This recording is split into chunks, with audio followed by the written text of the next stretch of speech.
Online classes में आप सभी का स्वागत है। आज हम लोग कक्षा 12 विषय राजनीति विज्ञान में जिस टॉपिक का अध्ययन करेंगे वह है एक क्षेत्रीय संगठन, सार्क संगठन।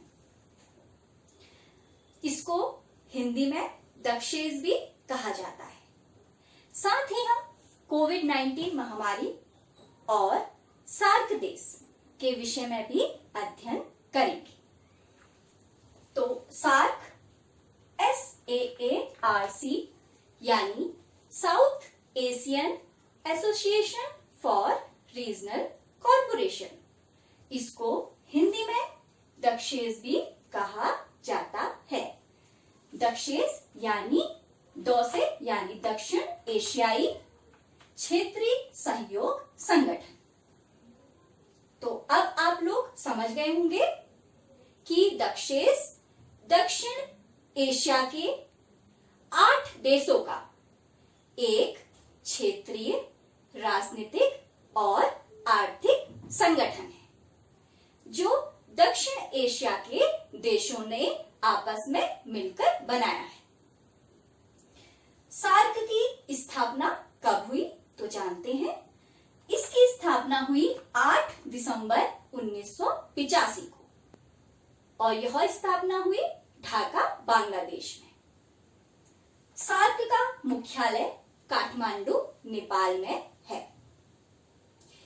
बेटा, सार्क की स्थापना का विचार सबसे पहले 1970 के दशक में बांग्लादेश के तत्कालीन राष्ट्रपति जियाउल रहमान ने दिया था।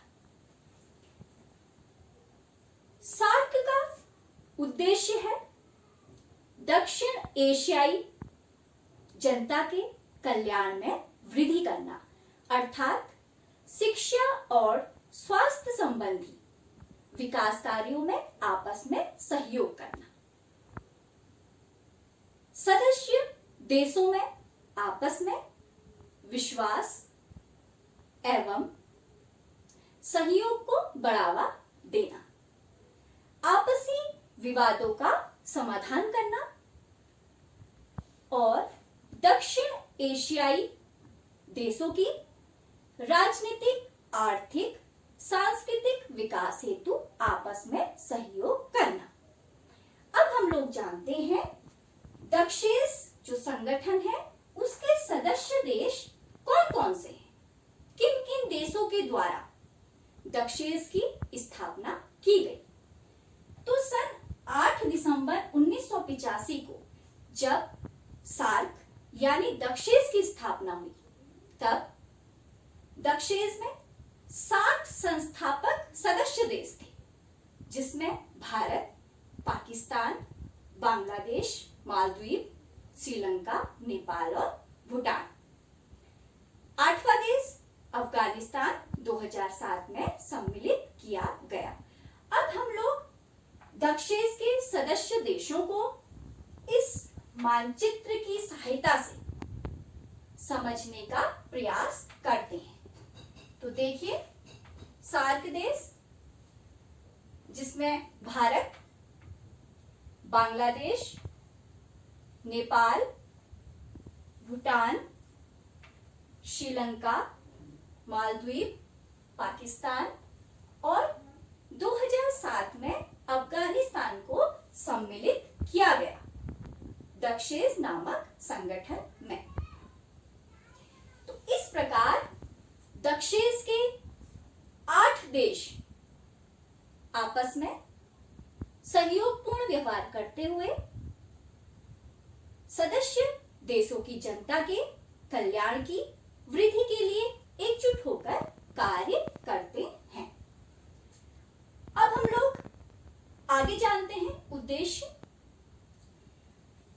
दक्षेस के राष्ट्रों ने आपस में व्यापारिक संबंधों को बढ़ावा देने के लिए SAFTA SAFTA south Asian free trade area नामक समझौता 2004 में किया है, जिसमें मुक्त व्यापार को बढ़ावा दिया जाता है।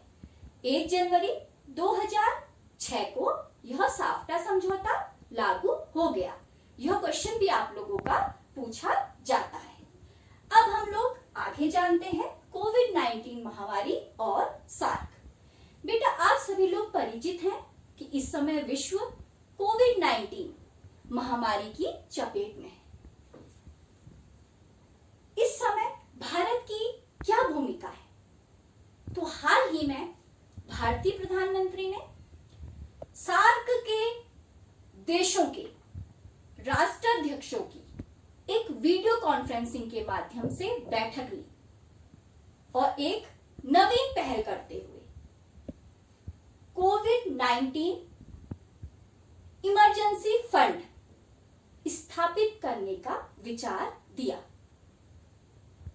दक्षिण एशिया की अधिकतर जनता बुनियादी सुविधाओं से वंचित है।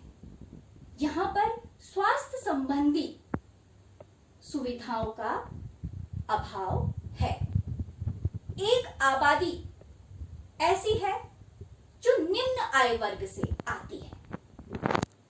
तो हमारे प्रधानमंत्री जी के इस कदम का सभी सार्क के देशों ने सराहना की एवं समर्थन भी दिया। इस प्रकार आप लोग सार्क से संबंधित कुछ तथ्यों से परिचित हो गए हैं। सार्क के देशों की जानकारी भी आप लोगों को प्राप्त हो गई है। अब आप लोग गृह कार्य में दक्षेस संगठन पर एक टिप्पणी लिखेंगे और सार्क के देशों को मानचित्र की सहायता से फिल करने का कार्य करेंगे।